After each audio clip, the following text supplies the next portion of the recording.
నమస్తే, welcome to Telugu news. నేను గోపికృష్ణ. అడుసువేలి శ్రీనివాస్ గారు ఉన్నారు, అనలిస్ట్. శ్రీనివాస్ గారు నమస్కారం. నమస్కారం అండి.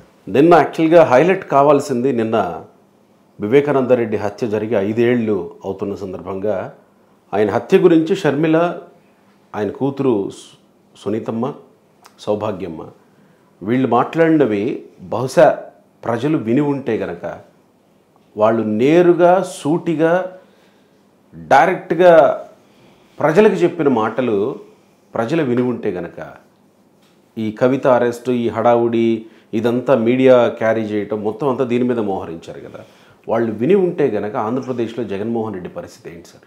వాళ్ళు మాట్లాడింది మీరు పూర్తిగా వినే ఉంటారు కదా. వింటారండి, ఎందుకంటే కవిత అరెస్ట్ అంతా మధ్యాహ్నం నుంచి కదా, ఇదంతా పొద్దున కదా. ఇది మార్నింగ్ జరిగింది. అవును, అంటే మీకు నిన్న 2 బ్రేక్ఫాస్ట్ లంచ్ కూడా సూపర్గా ఉంది నిన్న. మీడియాకి ఫుడ్, మీడియాకి మంచి ఫీడింగ్ నిన్న. ఇప్పుడు లంచ్ మంచి బ్రేక్ఫాస్ట్ లంచ్ కలిపి షర్మిల గారు వాళ్ళ సిస్టర్ ఇచ్చారు. సాయంత్రం నుంచి ఏమో స్నాక్స్, డిన్నర్ ఏమో కవిత గారు అరెస్ట్. సో అది కాస్త పక్కకి వెళ్ళిపోయిందేమో కదా, వెళ్ళలేదా? వెళ్ళదండి, ఎందుకంటే జగన్మోహన్ రెడ్డి గారిది మనకి రోజు తినేదే కదా అన్నట్టుగా ఉన్నది. ఎందుకంటే రోజు దాదాపు 6-7 నెలల సీరియల్ కదా అది. మళ్ళీ సీరియల్ మళ్ళీ ప్రారంభం చేస్తున్నామండి సీరియల్ అన్నట్టుగా మొదలైంది. అంటే కవిత అరెస్ట్ అయిన తర్వాత మళ్ళీ అవినాష్ రెడ్డిని కూడా అరెస్ట్ చేస్తారా? అది ఆల్రెడీ దస్తగిరి ఒకటి అతను బెయిల్ రద్దు చేయమని వేసాడు కదా, అదో బ్రేకింగ్ వచ్చింది. అది విచారణకు తీసుకున్నారంటేనే, నోటీస్ పంపారంటేనే బులావానికి ఎక్కతారు. సిబిఐ వాళ్ళు మాకు ఎందుకు వచ్చిన గొడవండి బాబు, చేస్తామండి అని చెప్పి. ఎందుకంటే వాళ్ళు ఆపారు కదా, వాళ్ళకి కూడా ఈగో ఉంటుంది లోపల, వాళ్ళకి మెదులుతూ ఉంటుంది. ఇప్పుడు ఈడీ వచ్చి ఇక్కడ ఉద్యమ పార్టీ తాలూకా ఒక నాయకుడు కూతుర్ని, 10 సంవత్సరాలు ముఖ్యమంత్రి చేసిన నాయకుడు కూతుర్ని తీసుకెళ్ళి, ఒక ఎమ్మెల్సీని ఈడీ అరెస్ట్ చేసి తీసుకెళ్ళినప్పుడు సిబిఐ అవినాష్ రెడ్డిని అరెస్ట్ చేసి తీసుకెళ్ళకపోవడం అనేటువంటి వాళ్ళ వైఫల్యమే కదా. దాన్ని కవర్ చేసుకోవడానికి అతను అరెస్ట్ చేస్తారు, బెయిల్ రద్దు చేస్తారు, అరెస్ట్ చేస్తారు. ఇక సునీత గారు, షర్మిల గారు వాళ్ళిద్దరూ మాట్లాడిన మాటలు సూటిగా, సుత్తి లేకుండా, మా అన్నయ్య ఇందులో దోషి, అంతకులను కాపాడుతున్నాడు, ఇతను కూడా ఇన్వాల్వ్మెంట్ ఉంది అని చెప్పేశారు డైరెక్ట్గా. ఓటు వేయొద్దు, ఓటు వేయొద్దు, అసలు ఓట్లు లేదు, ఓట్లు వేస్తే మా చిన్నాన్న ఆ హత్య అంతకులనే కాపాడలేనోడు, మమ్మల్ని కాపాడలేనోడు, ఆ అంతకులను పట్టుకోలేనోడు ఇంక దేశాన్ని, రాష్ట్రాన్ని ఏం ఉద్ధరిస్తాడో. మీరు వాళ్ళ అమ్మగారు కూడా చెప్పింది, సౌభాగ్యం గారు యాడ్ అయింది. ఇప్పుడు ఎన్నిసార్లు వెళ్ళినా కానీ వాళ్ళ వైఖరి అర్థం అవ్వలేదు, ఎప్పటికప్పుడు కాపాడటానికి చూసాడు. అంతఃకరణ శుద్ధితో ప్రమాణకం చేశాడు, ప్రమాణ స్వీకారం చేశాడు. అతను అంతఃకరణ శుద్ధి ఏముంది, అంతా చెడిపోయి ఉందని చెప్పింది ఆవిడ సింపుల్గా. అంటే సారాంశం చెప్పాను నేను. కానీ నిన్న ఎక్కడ వైసీపీ నుంచి కానీ, లేకపోతే జగన్మోహన్ రెడ్డి వైపు నుంచి కానీ వివేకానంద రెడ్డికి నివాళులు అర్పించిన ఫోటోలు కానీ ఏమి వార్తలే లేవు. అంటే ఇంక యాక్ట్ చేయలేకపోతున్నారు వాళ్ళు. ఎన్నాళ్ళు యాక్ట్ చేశారు, అసలు బొమ్మ బయటకు వచ్చిన తర్వాత ఇంక యాక్ట్ చేయలేరు కదా. దేశోద్ధారకుల సినిమాలో నాగభూషణం ముఖం తెలిసిపోయిన తర్వాత వీళ్ళన్న బయటకు వచ్చిన తర్వాత ఇంకేం యాక్ట్ చేస్తారు. ఎన్నాళ్ళ మాస్క్ ముసుగండి. మీకు ఒక దృశ్యం రిలీజ్ అయ్యి తిరుగుతుందన్న, వివేకానంద రెడ్డి గారు మృతదేహం ముందు జగన్మోహన్ రెడ్డి గారు నిలబడి అని చూస్తున్నాడు. ఒక దృశ్యం, ఒక ఫోటో, అందులో ఇక అలా చంపేసామరా అన్నట్టుగా చూస్తున్నాడు ఆయన. నవ్వుతా అసలు మృత కళేబారాల ముందు, మృతదేహాల ముందు నవ్వుతూ ఉండటమే అదే విచిత్రం. కనీసం ఆ క్షణమన్నా దీనంగా పెట్టాలి కదా మొఖం. ఓట్లు అడిగినట్టు పెడుతున్నాడు కదా, అలాగా మీ బిడ్డ మీ అందరు కలిసి వచ్చేస్తున్నారని. వాళ్ళు ఏంటంటే బరితెగింపు అండి, మనం ఏం చెప్పినా నమ్ముతారనేటువంటి బరితెగింపు ఆయనలో ఉంది. ఆ బరితెగింపుకి వీళ్ళు అడ్డకట్టేశారు. వీళ్ళు ఇదంతా తప్పు, ఫ్రాడ్, వీళ్ళు నకిలీ, ఇతను సామాజిక న్యాయం, నకిలీ సామాజిక న్యాయం, ఇతని రత్నాలు నకిలీ రత్నాలు, ఇతని పరిపాలన నకిలీ పరిపాలన, ఇతని మాటలు నకిలీ, అన్ని అబద్ధాలు, ఇతను రక్షణ చేస్తానని అంతా నకిలీ, మీరు ఇతను ఓటేయద్దు, మీ బతుకులు మీరు కాపాడుకోండి అని ఓపెన్గా చెప్పేశారు. సునీతమ్మకు నేను, సౌభాగ్యమ్మకు నేను అండగా నిలబడతానంటే షర్మిల అంటూ ఉంది కదా ఈ విషయంలో. నిన్న అండగా నిలబడ్డం అంటే వాళ్ళు అందరినీ ఓడించడమే. ఎందుకంటే వీళ్ళకి ముప్పు కదా, వాళ్ళతో ఏంటండి టఫామని పైకి పంపించేస్తామే కదా. వాళ్ళంతా మొడ సాబరాన్ని ఏంటి ఎవడాడు మొత్తం లేపేస్తారు కదా. అలా లేపేయడానికి కుదరలేదు. లేకపోతే ఈపాటికే వివేకానంద రెడ్డి గారు మటర్కి సంబంధించిన ఆనవాళ్ళు ఏమి లేకుండా చేసేద్దరు వాళ్ళు. సిబిఐ వాళ్ళు మనం తిట్టుకుంటాం కానీ వాళ్ళు బాగానే సెట్ చేసి పెట్టారు. ఎక్కడ కూడా తప్పించుకోవడం లేకుండా దస్తగిరి చేత అది అప్రూవర్గా మార్పించి అతని చేత స్టేట్మెంట్ ఇప్పించకపోతే ఆయన సర్దిచ్చేది రిపాటికే. అది చాలా ధైర్యం పెడితే వాళ్ళే కాపాడాలి ఇప్పుడు అతన్ని. ఒకవేళ ఆయన లేపేసారు అది రికార్డ్ అయిపోయి ఉన్నది కదా, అదే ఫైనల్ అయిపోద్ది. అందులో అతను చెప్పిన ఫైనల్ అయిపోయినాయి అంటే వీళ్ళందరూ లోపల పోతారు. ఎంతకు మించి ఉంటుంది రేపు ఎపిసోడ్. సిబిఐ బ్రేక్ చేసి వాళ్ళు అఫిడవిట్ దాఖలు చేసింది ఓపెన్ అయిందనుకోండి, ఓపెన్ డాక్యుమెంట్ అయిన రోజుని, అంతఃపుర రహస్యం బద్దలైన రోజుని అసలు మీకు మామూలు సంచలనం ఉండదు. ఎలక్షన్ ముందే ముగిసిపోద్ది, వాళ్ళు ఓటమి ఖాయమైపోద్ది. అంటే ఎలక్షన్ ముందే ముగిసిపోతుంది అని కవిత విషయంలో కూడా అనుకున్నారు, కానీ కాలేదు. కానీ అవినాష్ రెడ్డి విషయంలో రేపు జాతీయ మీడియాలు అన్నీ కూడా సర్వేలు ఎలా ఇస్తున్నాయో మనం చూసాం. అదే సర్వే ఫలితం ఆంధ్రప్రదేశ్లో వస్తే గనక తర్వాత మీరు అన్నట్టు అంతఃపురం వరకు వెళ్ళే అవకాశం ఉంటుందో అవినాష్ రెడ్డి అంతఃపుర రహస్యాన్ని ఛేదిచ్చేస్తారు. ఎంత ముందే జరిగిపోద్ది అనుకుంటున్నాను నేను. ఇది కూడా మీరు మార్క్ చేసుకోండి, ఎలక్షన్ ముందే ఈ చిదంబర రహస్యాలన్నీ బయటకు వచ్చేస్తాయి. ఎందుకంటే ఇప్పుడు సిబిఐ అరెస్ట్కి వస్తే ఇదివరకు యంత్రాంగం వాళ్ళ చేతిలో ఉంది, ఎలక్షన్ కోడ్ వచ్చిన తర్వాత యంత్రాంగం వాళ్ళ చేతిలో ఉండదు. సిబిఐ అరెస్ట్కి వస్తే ఆడాపుతాడు, ఇదివరకు ఆపగలిగారు. ఈరోజే ఎలక్షన్ కోడ్ వస్తుంది కదా, వచ్చేస్తుంది కదా. ఇంక ఇవాళ నుంచి మామూలుగానే ఇప్పుడు గత ఎన్నికల్లో జగన్మోహన్ రెడ్డి గారికి ఏదైతే ఉపయోగపడ్డాయో ప్రతి అంశము ఇవాళని రివర్స్ అయ్యింది. ప్రతి అంశము అంటే గత ఎన్నికల్లో ఆయనకి ఒకటి కాదు, నీ చేత నా చేత వరం అడిగిన కుంది చేత అన్నట్టు అనేక విషయాలు ఆయనకి హెల్పింగ్ హ్యాండ్ అయింది. ఆఖరి గవర్నర్ నరసింహన్తో సహా వీళ్ళు ఎవ్వరు లేరు ఇవాళ.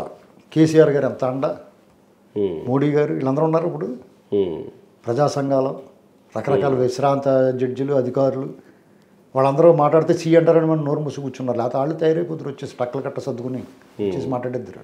సో కీలకమైన మలుపు వివేకానంద రెడ్డి హత్య కేసు అయ్యే అవకాశం. వివేకానంద రెడ్డి గారు మర్డర్ ఆయనకి ఎలా ఉపయోగపడిందో, ఉపయోగించుకున్నాడో, ఇప్పుడు అంతకు మించి అతనికి డామేజ్ చేస్తుంది.